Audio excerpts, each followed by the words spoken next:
Muy buen domingo, querida audiencia. Gracias por acompañarme una semana más para compartir con ustedes temas de relevancia ventilados sobre corrupción, sobre estos grandes temas de deshonestidad, ética, bueno, en fin, todo lo que nos duele, no solamente al país, sino de manera personal, de manera familiar, de manera laboral. Y todo esto nos compete a todos porque necesitamos modificar de alguna manera e ir cambiando este tipo de conductas para encauzarnos y algún día poder vivir y que nuestras familias estén plenas en un entorno lo más libre de corrupción. Bien, el día de hoy titulo esta columna Desinformados y esto tiene que ver con cómo los ciudadanos, y esa es una verdad que les quiero compartir a través de mis vivencias, en México en una gran mayoría estamos desinformados y estamos desinformados primero de una manera intencional porque no queremos saber las cosas que son difíciles o las cosas que nos preocupan y nos ocupan, que sentimos que nos restaría quizás energía, fuerza o nos molestarían. Esto va con relación a que últimamente que me ha tocado platicar con varias personas a quienes les pregunto qué tal viven las cuestiones y les abordo temas pues cotidianos de la vida gubernamental, pues dicen no conocerla y estar desinformados sobre el tema, pero lo más interesante es que tampoco muestran un interés en saber sobre esto. Esto no me extraña porque es como vivimos. Nuestra preocupación máxima diario es sobrevivir, ser felices, ir corriendo por los hijos, regresar, traer el metro a la ciudad, corro, vengo. Bueno, en el norte de nuestro país es distinto, es otro tipo de cultura. Conocemos que es, creo que lo que tiene que ver con la educación es más formal, mejor preparados y en el sur, que es de donde yo puedo contarles mis vivencias más cercanas, en el sur de este país, en el sureste, pues obviamente la educación está muy lejana de la realidad. Y no solamente la educación, sino la información. Alguna vez en el año 2001 me tocó ser coordinadora de comunicación social en el estado de Chiapas y tener relaciones profesionales con los dueños de medios periodísticos, unos que así les llamaban, pero pues eran pasquines que salían cada vez que les pagaban, otros de radio, radiodifusores, televisores. Y fíjense cómo ahí comencé a entender algo más de lo que ya previamente había yo conocido cuando estuve en alguna campaña de credencial para votar. Bueno, pues cómo se manejan los medios y no ha cambiado en 25 años, déjenme que se los diga. Quizás empeoró, cambió para peor.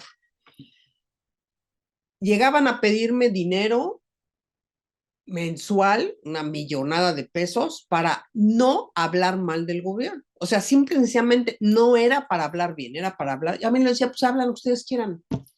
Este gobierno, que encabezaba entonces el gobernador Pablo Salazar, no le interesa qué quieran ustedes decir. Ustedes vean lo que hay, yo les paso el boletín diario de lo que se hace y pongan lo que quieran. Bueno, entonces ustedes veían que todos se uniformaban, ¿no?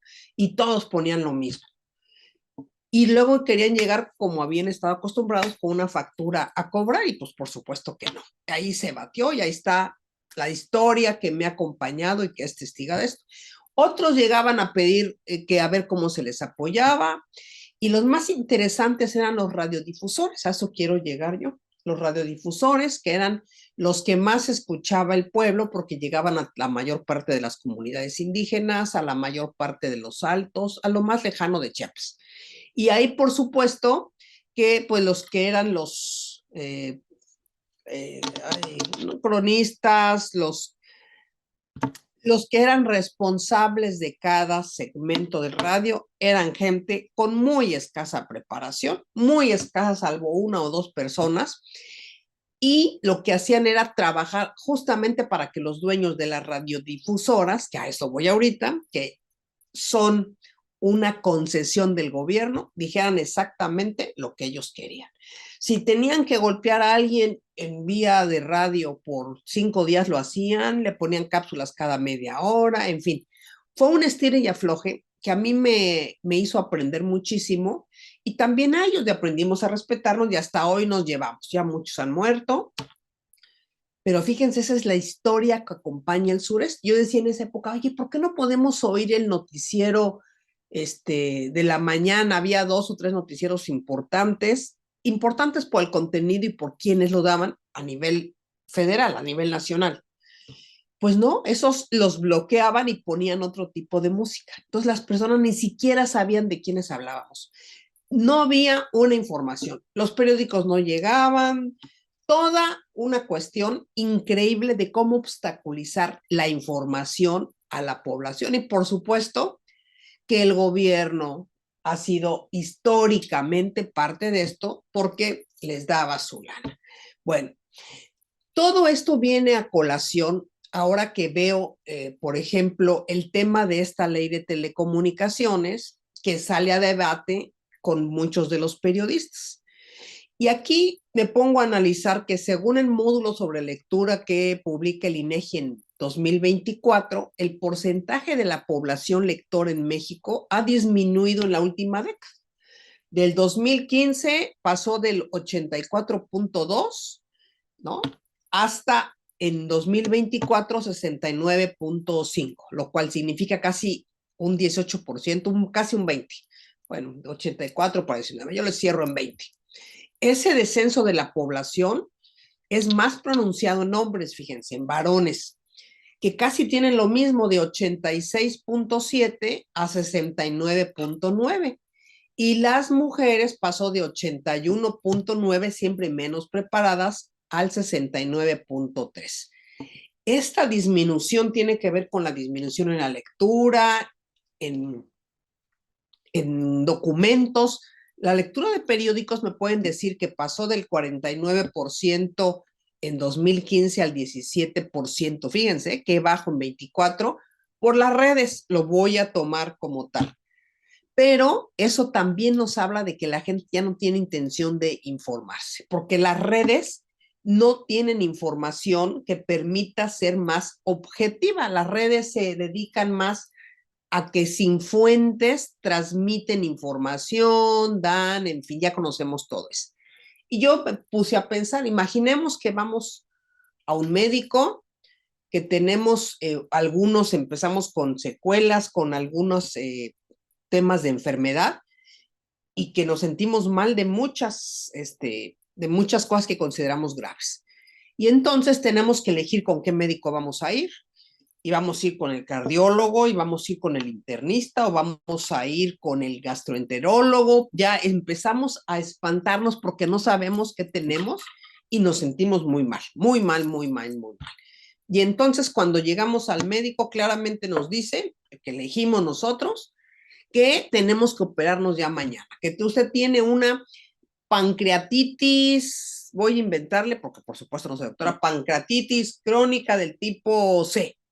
Y si no, le puede pasar algo muy grave y puede morir en cualquier momento. O sea, estamos hablando de médicos, de médicas que finalmente no nos dan una comprensión real de lo que significa nuestra enfermedad, qué tenemos, qué pasaría, y nos pueden incluso, si decidimos ir a ver otra opinión, dar una información contradictoria. Y todos vamos a pensar en este ejemplo que muchos de esos médicos que vimos no completaron su residencia. Unos eran malones y llegaron porque eran influyentes, entre comillas, ¿no? Y que tuvieron todo tipo de títulos diferentes, porque ahora ya está terapistas en, ¿qué decía? En Tier y una de herencias emocionales, terrible, ¿no? Bueno, y cada uno también salió de distintos tipos de escuelas con estándares y requisitos de preparación médica muy distintos. Y bueno, estamos en manos de ellos y estamos tan enfermos que tenemos que tomar una decisión. Y eso implica que los médicos tendrían el deber ético y profesional de hablarnos con claridad, con certeza, ponernos sobre la mesa los riesgos que asumiremos al tomar una decisión, qué es lo que pasa. Bueno, y salen ustedes de ahí desorientados, confundidos, bueno, sin saber qué hacer. En el fondo ni siquiera quisieran saber nada de estos temas. Bueno, aquí estamos con lo que está en discusión hoy, que es la ley de telecomunicaciones, donde se agregan nuevas y diversas atribuciones a lo que es la Agencia de Transformación Digital del gobierno. Y estas reformas legislativas que hemos leído, hemos visto, los que nos interesamos en esos temas, tienen o conllevan una obligación reforzada, vamos a decir, de, de cambios que van a generarse, pero no estamos informados los ciudadanos. Y quien tendría la obligación de tener una certeza de que estamos, que la información que nos dirigen a nosotros debe ser en un modo pedagógico para ser entendible, accesible, en qué consisten, cuál es la obligación reforzada que conlleva, cuáles son los beneficios para los ciudadanos, para el gobierno, cuáles son sus consecuencias y hablando un poquito como médicos, cuáles son los efectos secundarios. Dijéramos que sí y que no. No importa que se pagan o que prefieren pagar campañas en medios para estarse peleando con los medios periodísticos. Por eso inicié esta columna hablando de los medios. Con los medios periodísticos que toman la decisión de informar lo que ellos consideran que es lo correcto, o más que lo correcto, dar su opinión propia, por supuesto, a través de lo que ellos leyeron o informaron o se desinformaron.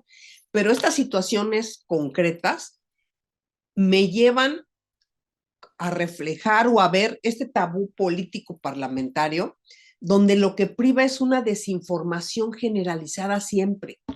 Una desinformación hacia la ciudadanía, no con esos tonos si quiero, porque nadie los oye. Una información donde todos entendamos, concretemos en los niveles escolares, en las universidades, a las amas de casa. Ahí hay que invertir en esto. Y tienen con quién, tienen una gran ejército de personas sin hacer nada en las secretarías de educación que podrían hacer esto, que están todas asignadas a oficinas centrales, tienen área donde se podría generar ese tipo de actividad, tienen decenas de jóvenes que podrían hacer servicio social. Bueno, cuando veo este desinterés del poder legislativo, y no solamente en esta ley, en la mayoría, donde hay temas relevantes, importantes, hay una incapacidad para asumir su propia responsabilidad, pero también la de los ciudadanos. Pero les digo que si el INEGI nos acaba de decir que no leemos ni los periódicos y en las redes estamos viendo lo frívolo, lo trivial y los likes, ¿cómo queremos que asumamos esa responsabilidad?